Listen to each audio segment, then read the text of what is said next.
Mark gazed fondly at his wife Julie across the rustic wooden table.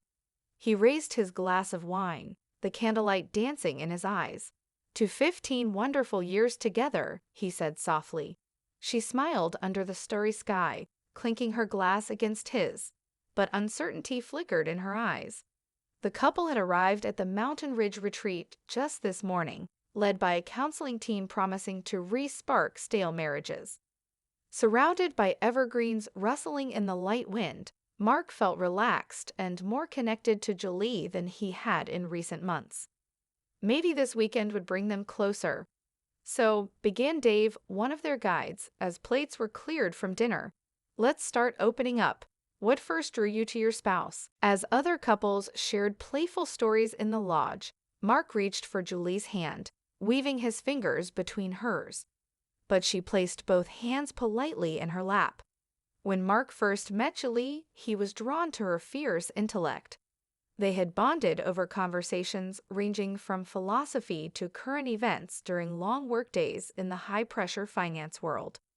Lately, though, Julie seemed distant, often staying out late without explanation. Dave prompted Julie to share her initial attraction to Mark. She hesitated, averting her evasive eyes downwards and smoothing the linen tablecloth. "Well, Mark was always very steady and dependable." She offered a thin smile that cracked at the edges. Mark's stomach dropped when she revealed that she had developed an attraction over the past few months, an attraction to a younger, carefree man named Scott in her department at work. The group applauded politely, excited by Julie's bold confession, oblivious to Mark's racing pulse and crushed spirit. He refilled his wine with a shaking hand. She wanted permission to pursue this fling with a man half Mark's age. His wife was questioning their entire marriage and years of devotion based on a passing infatuation. It didn't make any sense. Mark tossed and turned in the cramped cabin bed that night, Julie's cold body curled at the edge of the mattress beside him. Her words echoed relentlessly in his mind. She wanted passion and adventure. Apparently their life together now bored her. As pale dawnlight crept across the wool blanket, Mark gave up on sleep. He shuffled to the small kitchenette and brewed bitter black coffee. Leaning against the counter, he stared blankly as steam rose from his mug. How could he win back the spark he thought they had? A gentle knock interrupted his spiraling thoughts. He opened the weathered door to find Dave, who gestured politely for a private word with Mark. They sat, the old wooden chairs creaking under shifting weight, as Mark revealed softly that Julie had already rented an apartment to move into, with leases signed and everything. She refused marriage counseling. The young, arrogant Scott fellow had apparently helped sway her decision. Mark confessed to Dave that he felt betrayed. Too many of their mutual hopes and dreams now collapsed into rubble. He still loved his wife deeply, despite her confessed emotional and soon-to-be physical infidelity. Dave empathized, but had little to offer except platitudes about letting things run their course. Exhausted as the other couples played icebreaker games outside, Mark retreated to the cabin where he slumped on the edge of the bed, his mind churning. When Julie emerged from the shower, he asked if she truly wanted to throw their marriage away. Her long silence provided his answer. She pressed 2 subway tokens into his trembling palm. The retreat center was near the train station. Gathering his bags hastily, Mark strode away from 15 years of trust without looking back, his vision blurred by tears. Over the next few weeks, Mark struggled through the motions of work, avoiding the empty home that still contained traces of Julie's presence. Her leftover shoes by the front door, coats hanging in the entryway closet, the faint scent of her perfume lingering on the sheets when he forced himself to sleep in their bed. His colleagues passed sympathetic glances in the office, whispering that they heard Julie had already moved on. Late one night, as Mark reviewed contracts, there was an unexpected knock at his open office door. He glanced up to see Julie shifting her weight, eyes downcast. "I just came to grab some of my things," she mumbled, brushing past him to gather items from her desk, now occupied by a new hire. Mark had arranged a neutral location for Julie to pick up the rest of her boxes. You know, it didn't have to end this way, Mark said softly, standing to gently grasp her arm. She paused, staring at his hand before meeting his eyes. He noticed she had gotten a stylish haircut and seemed thinner, wearing a designer dress likely picked out by her younger companion. I think this is best, Julie replied stiffly, gently removing his grip. She glanced around nervously. Scott doesn't know I'm here. I'm happy now, moving on. Her cold words twisted in Mark's chest. How could she dismiss this? Dismiss them so easily? Had he ever really known his wife at all? Well, I'm not, he declared in a raw tone. But I guess what I want stopped mattering to you long ago. I hope you find what you're looking for. Julie looked shaken, pausing briefly like she might respond. Instead, she grabbed the box and strode towards the elevators without a backwards glance. Mark's boss stepped into the office, having overheard the conversation. Why don't you take some time off? He suggested kindly, handing Mark a bundle of paperwork. On top rested divorce proceedings. Mark stared blankly at the divorce documents over a glass of whiskey back home that night. He felt gutted, like a failing mark on some relationship assessment. Julie had moved in with her younger boyfriend Scott just yesterday. Mark's coworkers said the new couple was spotted at trendy downtown clubs over the weekend. Julie draped in a slinky black dress, much shorter than anything she used to wear. Apparently, Scott drove a shiny red sports car and seemed very free with his spending on bottle service. No doubt Julie felt the thrill of playing arm candy to an arrogant bachelor unburdened by deeper connection or responsibilities. Meanwhile, Mark struggled through the daily plod of solo parenting their two kids, fielding painful questions about when mommy would return home. The divorce filings sat unsigned for weeks, since Julie refused to even glance at them, much less negotiate terms. She didn't flinch at the proposed 80-20 split of assets. Mark's loyal executive assistant Natalia helped manage the household and care for the confused children in Julie's glaring absence. Weeks turned to months. Mark's friends encouraged him to start dating again. You never know what life can offer, crowed a happily remarried buddy one night over beers. So he eventually let Natalia set him up with Rachel, a pleasant single mom from the kids' school. He appreciated her warmth and reliability. A fresh relationship even seemed to improve Mark's torn focus at work. Yet sometimes his thoughts still drifted to idealized moments from his and Julie's shared past. The vision she'd had on their wedding day of a loving home filled with laughter, a lasting partnership they both cherished. Clearly, he was the only one still clinging to faded dreams while Julie eagerly raced towards her new horizon. About a year after she had left, Mark received an unexpected call from Julie late one workday. "Can we talk?" she asked without preamble. "It's important." Mark hesitated, then agreed to meet her the next night at a small cafe downtown after he arranged care for the kids. He arrived early and ordered coffee, puzzling over what Julie could want. Maybe a revision to their divorce settlement? Julie entered the cafe in a simple dress and cardigan, lacking her usually flashy attire and glamorous hair and makeup. She looked drained as she stirred sugar into her tea, without meeting Mark's searching gaze. "So Scott and I broke things off," she finally offered flatly. "He got a big promotion down in Miami. Didn't ask me to come with." Mark's eyebrows shot up as he sipped his coffee. "I'm sorry to hear that. You two seemed content together whenever I saw you out." In truth, observing Julie and Scott always left his stomach in knots. She nodded, fidgeting with a paper napkin. "Look, it took me ending up alone again to realize what a mistake I made," she said very quietly. "You always made me feel loved and secure. Taking that for granted was the biggest regret of my life." Mark reeled in surprise. He studied Julie's exhausted, makeup-free face and her slumped shoulders. She tore the napkin nervously into scraps. "What exactly are you wanting from me?" Mark asked slowly. Things with Rachel were comfortable, but he'd be lying if he claimed he never imagined reconciliation. Julie finally lifted her deep brown eyes to meet his. A second chance, she whispered. Mark sat stunned, Julie's soft plea hanging in the air between them. A second chance. Could they really regain what had once felt so solid and real after all the damage?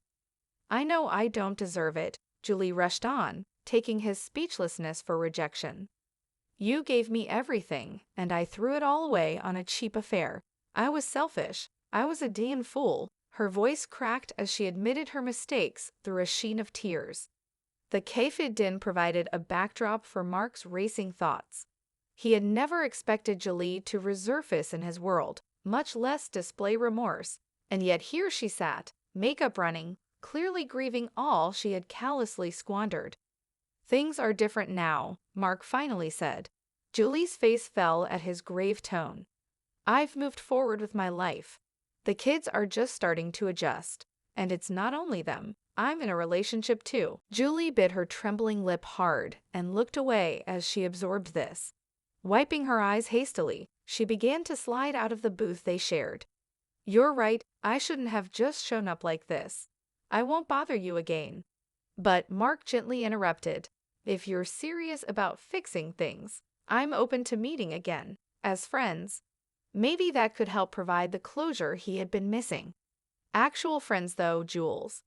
She looked at him with the ghost of a hopeful smile at his use of her old nickname. Of course, she answered. They both knew progress would not be fast or easy, but this small willingness to reconnect planted the first fragile seedling of restored trust. Over the next few weeks, Mark met Julie for coffee every couple of days before work. They stuck to neutral topics at first, her job search, the kids' activities, his grueling project deadlines. Their conversations felt stilted and awkward, both hyper-aware of the lengthy gap since they had last been in each other's lives. During one stiff chat, Mark noticed dark circles under Julie's eyes and the smell of alcohol seeping from her pores in the morning. Their talk turned slightly more personal as she admitted to some coping methods she leaned on since her breakup and return from Leh. Mark gently suggested she get counseling. Their next meeting a few days later seemed more positive. Julie smiled softly as she mentioned checking herself into a treatment program for alcohol abuse and depression through the encouragement of her sister. Mark felt privately relieved and proudly told Rachel about Julie's steps toward recovery. Over time, Julie opened up more about mistakes she made during their marriage that she regretted and now recognized. How she took Mark's devotion for granted, letting silent resentment corrode their bond when she felt stifled and overlooked. He shared relationship patterns he wanted to improve to a spirit of reconciliation. Cautious warmth began rekindling through mutual understanding. One Saturday afternoon, Julie asked if she could visit Mark's house briefly while the kids were at a birthday party. She had not set foot there in over a year. With Rachel's cautious blessing, he consented. They laughed over fond memories as Julie ran her fingers over long-forgotten items that sparked recollections of their shared past. For a fleeting moment, with her hand resting gently on his, it almost felt like old times again. Mark walked Julie outside after their nostalgic visit, an autumn chill creeping into the late afternoon air. She zipped up her jacket and smiled at him tentatively. "Thank you for this second chance," she said. "I wasn't sure if you would ever let me back in, but I meant what I said about making things right." Mark shuffled the leaves under his shoes with his hands in his pockets. "It's definitely still strange, but good too. We built a lot of history that I guess I don't feel ready to completely walk away from yet." Julie stepped closer, her expression suddenly serious. "I miss you, Mark," she nearly whispered. "Miss this, us?" She gestured back towards the house. Standing on her toes, she gently touched her palm to his cheek. Mark froze, the hair on his arms prickling. Her face was just inches away, eyes searching his. He noticed a sprinkling of alluring freckles across her nose that he had forgotten. "Jules," he murmured, his tone tinged with warning even as his pulse quickened traitorously. Her lips grazed his, gentle but electric. Every nerve ending in Mark's body suddenly ignited. For 3 heartbeats, he allowed himself to melt into her achingly familiar kiss, to pretend the past 18 months of anguish had never ripped them apart. Then reason resurfaced through the haze. He pulled back abruptly, causing Julie to stumble. They stared at one another, breathless. "I think you should go," Mark finally managed. There were too many raw wounds and trust issues still to heal. Julie looked stricken but slowly backed away towards her car. "I understand," she said softly. "I'm sorry." He watched her drive off, tenderly touching his lips absent-mindedly where the spark of her kiss still lingered, bridging the past to the present. Dangerous, uncharted territory still lay between them. Mark avoided Julie's texts and calls over the next few days as he struggled internally with his conflicted emotions. He still cared for her, maybe a small part of him always would. But reconciling their fractured relationship would impact so many lives beyond just the two of them. After almost a week, Mark finally agreed to meet Julie at the cafe again. He slid silently into a booth while she fidgeted with a paper cup, looking relieved he had shown up. Disheveled and distraught, she hastily explained that she had broken things off permanently with a volatile ex she had started dating.